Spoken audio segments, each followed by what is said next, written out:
दोस्तों जय श्री राम। दोस्तों आपका पूनम भक्ति ज्ञान चैनल में बहुत बहुत स्वागत है। दोस्तों आज मैं आपको बैसाख मास के 15वें अध्याय के बारे में बता रही हूँ। 15वें अध्याय में आया है, राजा ने हाथी पर ढोल रखकर सारे शहर में ये सूचना कराई कि 8 वर्ष की आयु से लेकर 80 वर्ष की आयु तक कोई भी मनुष्य मेष की संक्रांति से सूर्य उदय से पहले स्नान नहीं करेगा, मैं दंडनीय समझा जाएगा और शहर से निकलवा दिया जाएगा। पुत्र, भार्या, इष्ट मित्र चाहे कोई भी हो, जो इस धर्म को नहीं करेगा उसे चोर के समान समझूंगा। प्रातःकाल पवित्र जल में स्नान करो, स्थान स्थान पर प्याऊ लगवाओ, यथा योग्य ब्राह्मण को दान दो तथा अन्य धर्म के कार्य करो। प्रत्येक गांव में एक एक उपदेश करने वाला ब्राह्मण नियुक्त कर दिया गया तथा 5 गांव में एक अधिकारी। इसी प्रकार धर्महीनों को दंड देने के लिए 10-10 सवार नियुक्त कर दिए। इस प्रकार चक्रवर्ती राजा के शासन में ये धर्म वृक्ष सारे देश की विस्तार पूर्वक फैल गया। इस राज्य में जो प्राणी, जो पापी मर जाता था, वह वैकुंठ को जाता था। बैसाख मास में एक बार के स्नान से पापों से मुक्त होकर कोई भी प्राणी जमपुरी को नहीं जाता। इस कारण उस सूर्यवंशी राजा ने यम के लेखों को मिटा दिया। मनुष्य के जो भी पुराने कर्म थे सब नाश हो गए और बेचारे चित्रगुप्त के लिए लिखने के लिए कुछ भी ना रहा तथा सब नरक भी खाली हो गया। तब नारद जी ने धर्मराज से पास जाकर कहने लगे, हे धर्मराज, नरक में पहले जैसे हाहाकार के शब्द सुनाई नहीं दे रहे। चित्रगुप्त के पास कोई लिखने के लिए शब्द ही नहीं है। बड़े बड़े पापी भी अब तुम्हारे लोक में नहीं आते, इसका क्या कारण है? तब धर्मराज कहने लगे, हे महामुनि, एक राजा पृथ्वी पर हुआ है। उसने राज्य में ये आज्ञा दी है कि जो बैसाख के धर्म का पालन नहीं करेगा वह दंडनीय होगा। सो उसके डर के मारे प्राणी बैसाख मास के धर्मों का पालन कर वैकुंठ को जा रहे हैं। वह राजा चक्रवर्ती है और सारे संसार में उसकी आज्ञा का पालन होता है। कर्मी के नाश से चित्रगुप्त के लिए लिखने के लिए कुछ भी ना रहा। मैं कांट की मूर्ति के समान बैठा हूं। अब मैं युद्ध करके उसको मारूंगा, क्योंकि मेरे पास अब कोई काम ही नहीं है। सेवक को स्वामी का कार्य अवश्य करना चाहिए। यदि वह मुझसे नहीं मरेगा तो मैं ब्रह्मा जी के पास जाकर निवेदन करूंगा।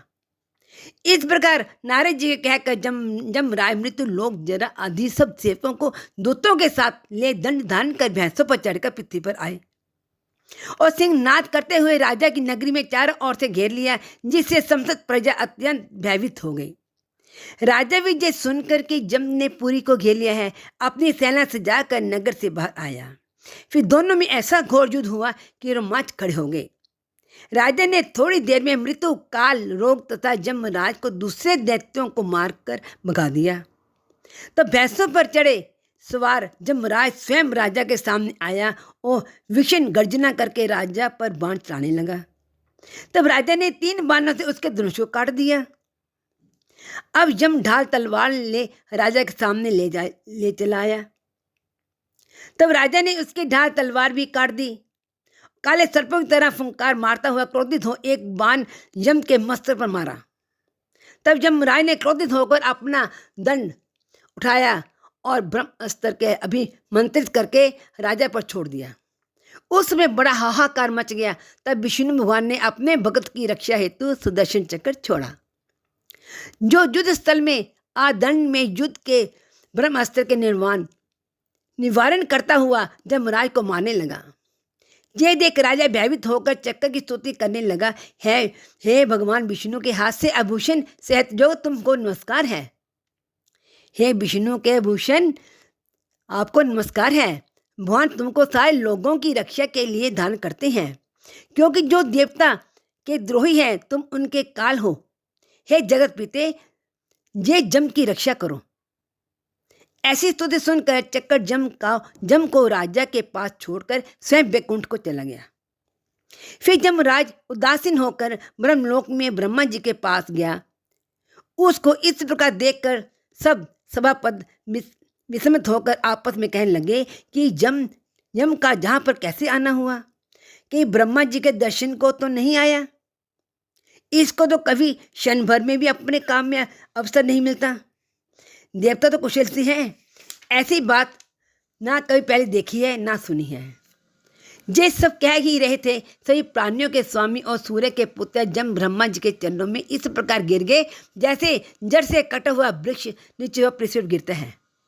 मैं त्राही त्राही पुकारने लगा, हे प्रभु, मेरा अत्यंत अपमान हो गया है, मेरे वस्त्र फाड़ डाले और मेरा मुझे अत्यंत पीटा गया, मेरा प्रश्न और मर्यादा सब भंग हो गई है। हे कमलासन, आपके होते हुए मेरी ये दुर्गति हुई है। ऐसा क्या जब मूर्छा खाकर गिर गया। तब वहाँ पर खड़ी कोलाहल हुआ।